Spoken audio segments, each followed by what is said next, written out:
আসসালামু আলাইকুম, welcome back to my channel.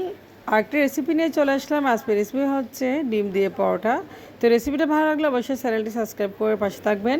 তো চলে যাচ্ছে আমি এখন মূল রেসিপিতে। আমি এখানে ডিম পরোটা বানানোর জন্য নিয়েছি 2টা ডিম, পেঁয়াজ কুচি করে নিয়েছি আর ভালোভাবে কাঁচামরিচ দিয়ে মেখে নিয়েছি ডিমগুলো, দেখেন। তো এরপর যে চলে যাচ্ছে আমি ময়দা মাখাতে। এখন আমি এখানে মেজারমেন্ট কাপে 2 কাপ ময়দা নেব।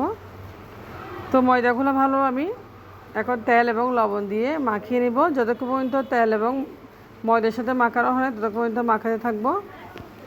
তো দেখেন তেল ভালো মাখিয়ে নিয়েছে। এখন এই পর্যায়ে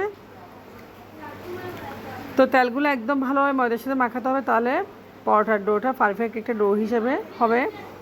তো এই পর্যায়ে মাখিয়ে নিয়েছি, দেখেন আমি একটা সফট ডো মেখে নিয়েছি। ডোটা আমি এখন একটু রেস্ট রাখবো এক পাশে 10 মিনিটের জন্য। তো 10 মিনিট রেস্ট রাখলে আসলে ভালো ডোটা পরোটা একটু সফট হয়। তো এরপরে 10 মিনিট হয়ে গেছে, আমি পরোটা লেচি কেটে নিয়েছি, দেখেন।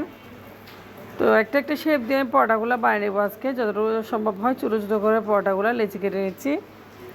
তো পরোটার ডোটা অনেক সফট হয়েছে, দেখেন খুব সুন্দর একটা ডো হয়েছে, একদম পারফেক্ট ডো। তো এই পর্যায়ে আমি একটা একটা করে গোলা করে করে একটা শেপ দিয়ে দিচ্ছি, লেচি কেটে নিচ্ছি। তো আমি লেচি কেটে গোলাগুলো এক পাশে রেখে একটা একটা রুটি বেলে নেবে এখন, রুটির মতো। তো দেখেন রুটি বেলে নিচ্ছে আমি খুব সুন্দর করে পরোটা বানানোর জন্য। এরপর যে রুটিগুলো বেলা হয়ে গেছে, তো রুটিগুলো দেখেন খুব সুন্দর করে বেলে নিয়েছি, একদম পরোটা হয়ে গেছে। আমি এরপর যে চুলায় একটা প্যান বসিয়ে তেল দিয়েছি অল্প পরিমাণে। তো তেল গরম হয়ে আসলে আমি একটা একটা পরোটা তেলে দিয়ে দিব।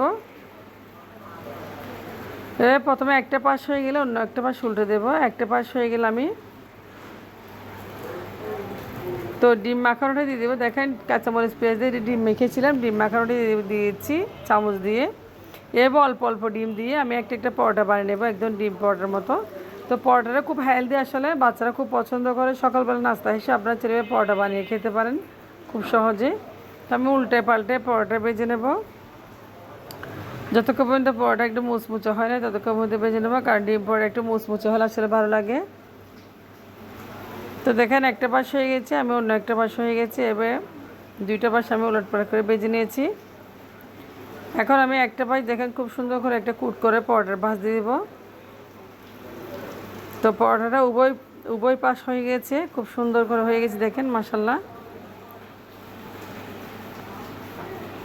তো আমি একটা ভাঁজ দিয়ে দেবো এখন।